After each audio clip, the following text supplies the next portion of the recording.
Good morning, everyone. How are you? I hope you all will be fine. Also safe and secure at your home. I am Sivan sir, your English teacher, and today I will discuss chapter number 2, the end of bipolarity.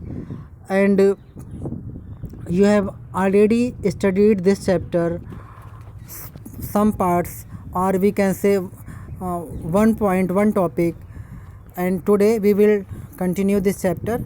You have studied what was the Soviet system, and today we will study about Gorbachev and the disintegration. What is the view of Gorbachev? He was one of the famous leader, one of the best famous leader of the Communist Party of Russia. And what is disintegration under Gorbachev? Let us continue our chapter. Mikhail Gorbachev, who had become General Secretary of the Communist Party of the Soviet Union in 1985. 1985 में Gorbachev union जो Soviet था उसके communist party के general secretary नियुक्त किए जाते हैं. Sought to reform this system, और उनका एम था कि हम किस तरह से जो सोवियत सिस्टम था इसमें रिफॉर्मेशन करें. इसके रिफॉर्मेशन के लिए उनको जनरल सेक्रेटरी बनाया गया था. Reforms were necessary to keep the USSR abreast of the information and technological revolutions taking place in the west. बहुत ही अनिवार्य हो गया था वेस्ट में कि कितने जल्दी यूएसएसआर में इंफॉर्मेशन टेक्नोलॉजिकल रिवोल्यूशन चाहिए थे. मतलब सूचना एवं प्रौद्योगिकी के क्षेत्र में सबसे अधिक ज़रूरत थी रिफॉर्म की यूएसएसआर में. आईटी की वजह से बहुत अधिक परेशानी बढ़ती चली जा रही थी. आईटी फील्ड में इम्प्रूवमेंट की ज़रूरत आ गई थी. However Gorbachev decision to normalize relations with the West and democratize and reform the Soviet Union had some other effects that neither he nor anyone is intended or anticipated. मतलब उनको उस तरह से रिलेशंस को नॉर्मलाइज करना था waste और democratise areas का, जिससे सोवियत यूनियन बहुत अधिक इफ़ेक्टिव बन सके. नहीं, अभी तक कोई उम्मीद नहीं कर पाया था कि कोई भी इस तरह के वर्क किए जाएंगे जिससे कि सोवियत यूनियन को प्रॉफिट हो सके. तो पहली बार गोरबाचेव जो है इस तरह के थिंकिंग रख रहे थे कि यूएसएसआर को किसी भी तरह से आईटी के फील्ड में ग्रो अप मिल सके और कुछ नया हो. The people in the East European countries which were part of the Soviet bloc started to protest against their own governments and Soviet control. Students जो सोवियत यूनियन के alliances के छोटे छोटे ईस्ट यूरोपियन कंट्रीज़ थे, उन्होंने oppose करना start कर दिया था. वो अपोज क्यों कर रहे थे? क्योंकि अब वो चाहते थे कि हमारा खुद का रोल हो, हमारा खुद का डेमोक्रेसी हो, क्योंकि अभी तक पूरी तरह से सोवियत यूनियन कंट्रोल कर रहा था जो छोटे छोटे ईस्ट यूरोपियन कंट्रीज़ थे.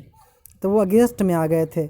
अब जो सरकारें चल रही थी कम्युनिस्ट पार्टीज़ की डिफरेंट कंट्रीज़ में, उनके अगेंस्ट में आ गए थे और चाहते थे कि हमारा जो ये पास्ट है वो पास्ट रहे, अब प्रेजेंट हमारा नया होना चाहिए.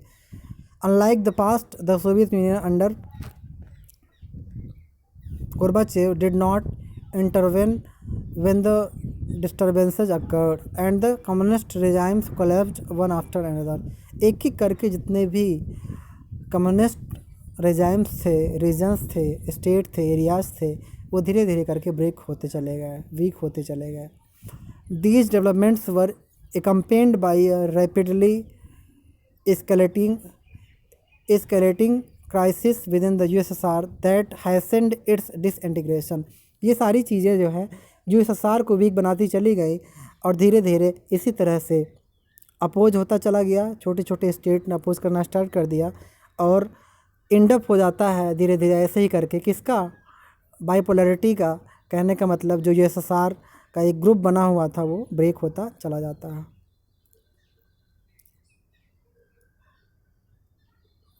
Gorbachev initiated the policies of economic and political reforms. Gorbachev जो है इकोनॉमिक और पॉलिटिकल रिफॉर्म करना चाहते थे.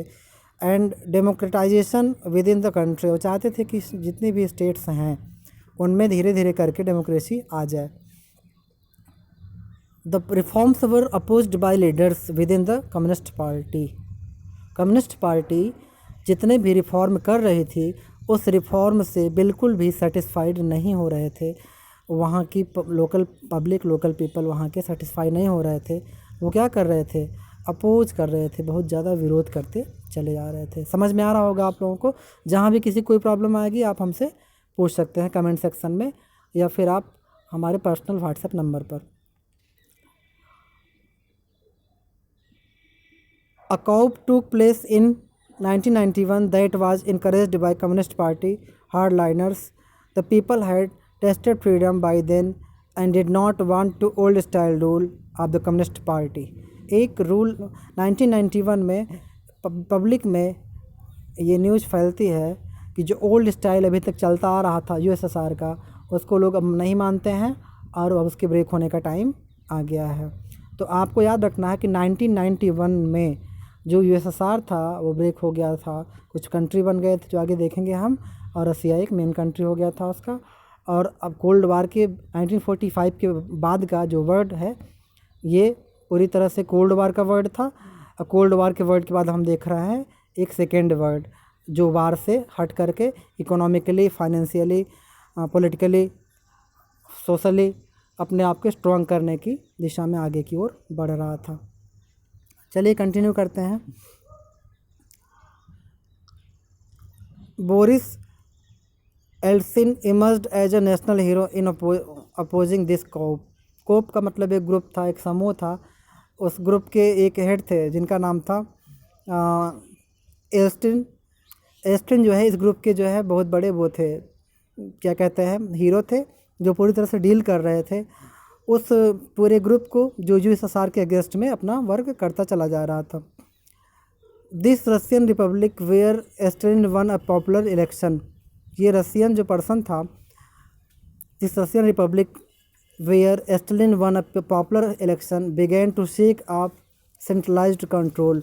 अभी तक जो सेंट्रलाइज्ड कंट्रोल चल रहा था उसको ये रशियन रिपब्लिक ने पूरी तरह से वीक कर दिया और विजय पाली इलेक्शन में।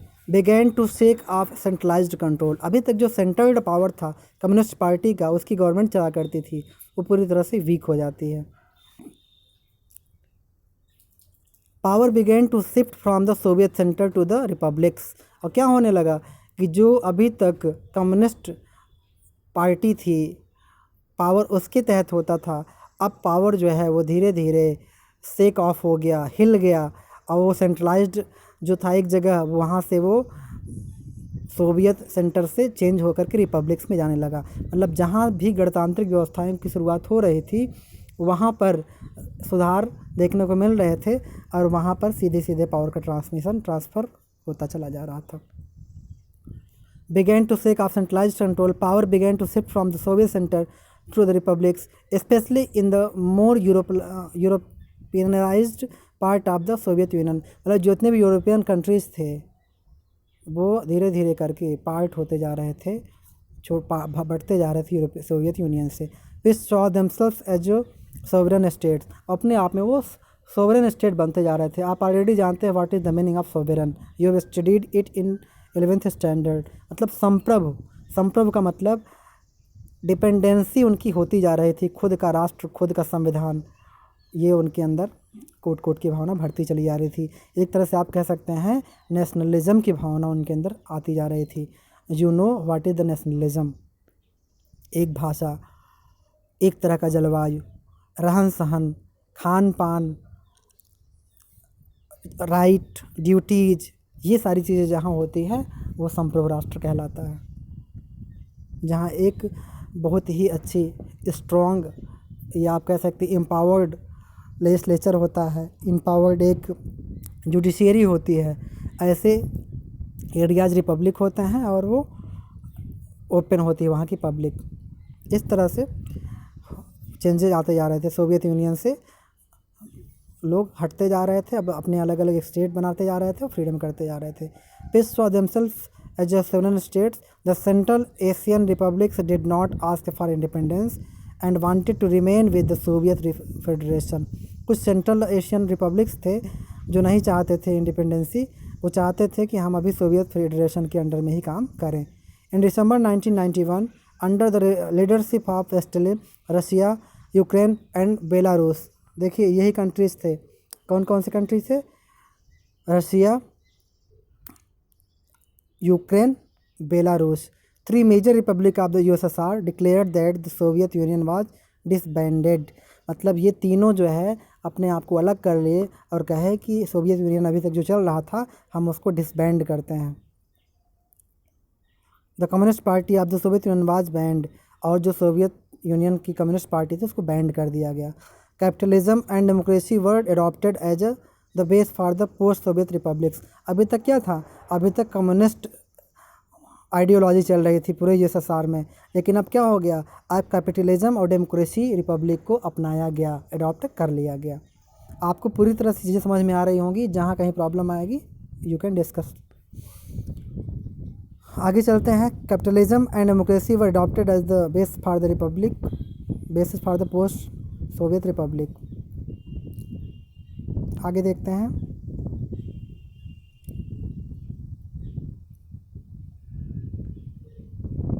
यहाँ पे देखिए नेताओं के बारे में दिया गया है ना, कुछ नेता दिए गए हैं बॉक्सेज में, आप उनको पढ़ लेंगे।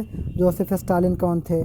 सक्सेसर टू लेनिन थे and led to the Soviet Union during the consolidation 1924 to 1953 जो है सोवियत यूनियन को डील कर रहे थे। आप इनके बारे में थोड़ा देख लेना, सब लीडर्स थे जो उस समय काम कर रहे थे।